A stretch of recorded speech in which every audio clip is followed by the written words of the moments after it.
Good morning, good afternoon, good evening. Papa Bear here, and I am here to talk about a subject that is kind of near and dear to my heart in the sense that I've always tried to follow these particular parameters myself. And I think that without education, without knowledge, that people will engage with specific activities and unknowingly kind of stick their foot in a pile of poop. Yes, I said poop. So, my goal here is to help you understand a little bit about room etiquette. Okay, room etiquette is extremely important. And I think the best way for me to describe it is you are invited to a room where you are informed that you can ask questions and get your questions answered. And sometimes the room is comprised of people that have varying levels of patience or impatience. And so when an answer is not forthcoming instantly, it can be taken in a way that causes a person's ire to rise and get all frustrated. And at those moments, people that are frustrated will tend to insert into the room comments that are unkind, that are bullying. And sometimes others will react in kind as well, meaning they are being bullying and unkind. So, what does a room look like? How does it function within its ecosystem? Because as it is, it's put together by an individual who has assigned different admins. So that being said, those admins are responsible for the temperature of the room, for the conduct within the room. They're responsible for removing people, even if it's temporarily. And in some cases, I've seen it where people have removed entire groups to bring them into a safer environment. So the best example I can give you is an example in my life. Um, I have a big house and I have an event that I call Friendsgiving. It's an event that I hold where I cook about 40 pounds of turkey and a whole bunch of mashed potatoes and gravy, all homemade, all from scratch. I'm even growing pumpkins outside right now, and we're going to have pumpkin pie, pumpkin cookies, all sorts of wonderful things for the Thanksgiving season. And I think that's kind of why my attitude is so elevated right now. So we're getting on that season and the leaves are turning and it's just an amazing time.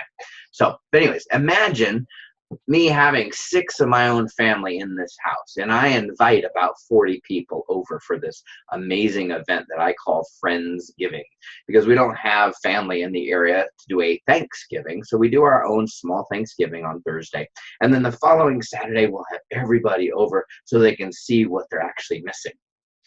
Just kidding. But imagine in this cacophony of noise, in this mixture of all of these different personalities and family groups and alpha males in the house, and of course it's my house, so I'm kind of responsible. So by default, I'm the top dog, right? I got to make sure that everything's happy without coming across as belligerent or a bully myself, right? And I try to find a peace mechanism within the house. So let's just say there's all of you circling around.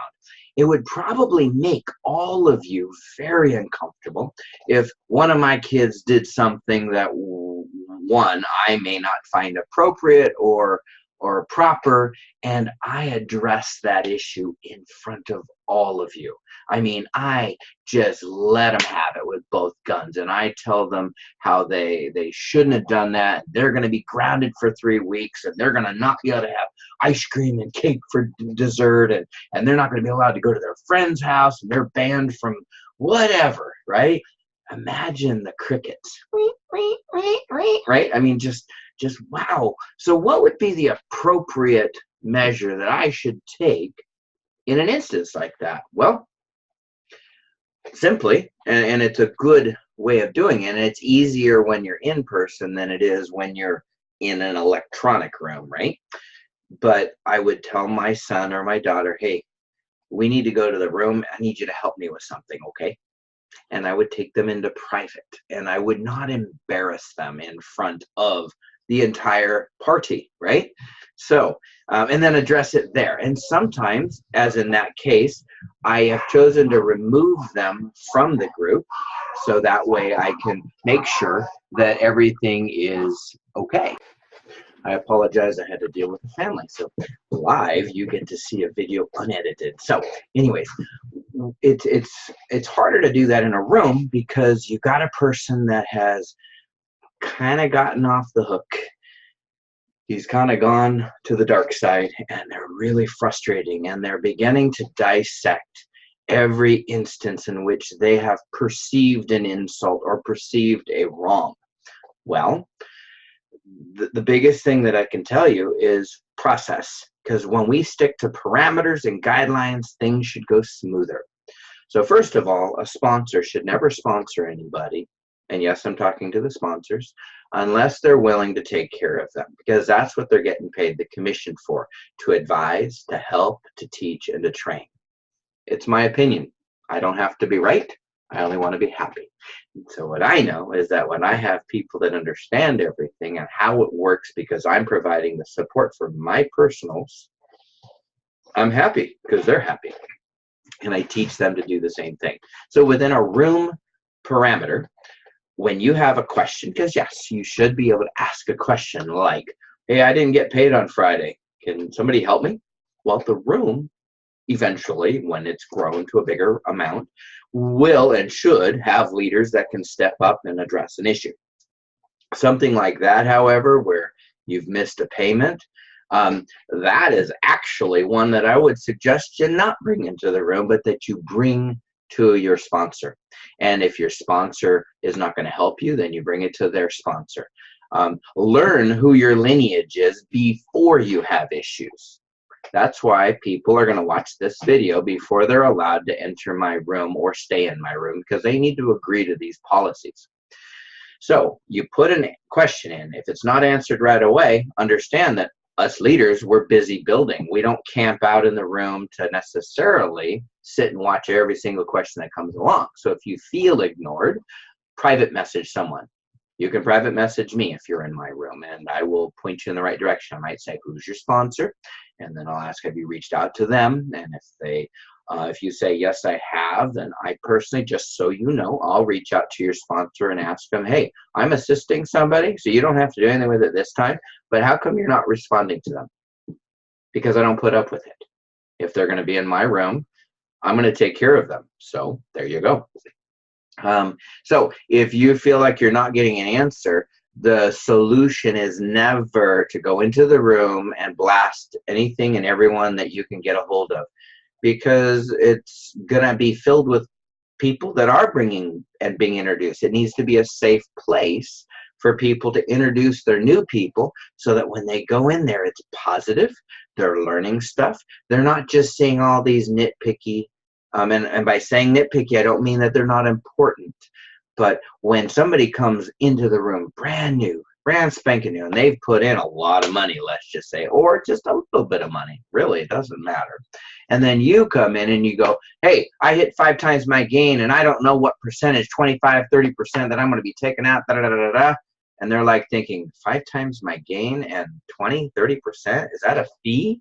And am I going to have to deal with that? And what do I do about it? Hey, Albert, I'm not sure I'm comfortable being with this company, because I'm just hearing a lot of weird stuff going on in the room that I don't get. See? So it's not about you.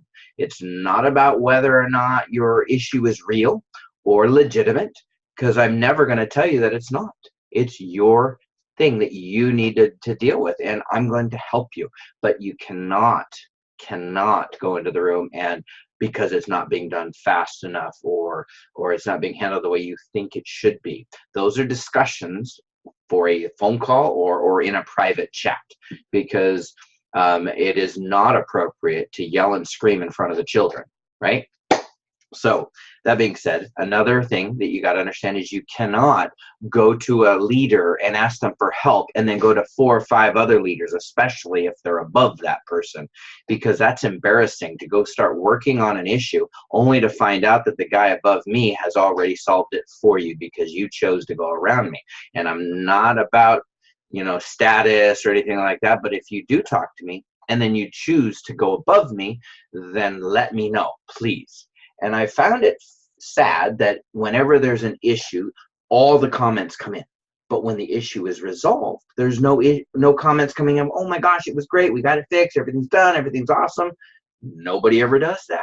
And it's kind of sad. That's another thing that you could bring into the room, a positivity flow, where you go, hey guys, I was having issues with not being able to transfer. It turns out I had my caps lock on. So just sharing my stupidity or my silliness or my mistake, I'm able to help teach and impart to somebody that goes, oh, is that what that light is? My caps lock was on. Oh, I solved the issue myself too. Right? I mean, I've gone into people's back offices and I'm gone, well, why is it this way? Why is it that way? And people are being advised based on not enough information. So you'll find with me, I never give an answer without asking more questions. Okay? Anyways, so no final words either. If you're going back and forth, don't try to get the last word in, because that's immature. In fact, just so that I can take that position, I have the last word. Because if you're going to do that, I will remove you from my room. If you want your own room where you control it, that's okay. And then maybe take the information from my room that you feel is important and disperse it to your group. But reserve your breakdown of how things should be, or dissecting a situation in a private room or a room of your own making. So that being said, I'm excited. I was going to do a PDF on this, but I thought talking about it is going to be better, because then you can see my heart. And if you don't have an understanding of what I just spoke on, just remember your problems, the issues that you're experiencing, the misunderstandings that you don't understand, those are very important. And my heart is I want you to understand it. And there are a lot of things that we're going to continue to work through. So have a great day. And remember, be kind to one another, tender-hearted and forgiving of each other, because there's somebody else that forgave us even more. And it also says that you can't love your neighbor unless you love yourself. So when I see people attacking people, my only thought is man, he doesn't like himself that much, and that makes me sad. So I want to help them. So, and I'm not guiltless. I have moments of explosion where I demonstrate the lack of confidence I have in me even. So have a great day, guys, and I'm going to go off and do something that I love more than almost anything else in the world, and that is to referee some soccer. Have a great day. Bye-bye.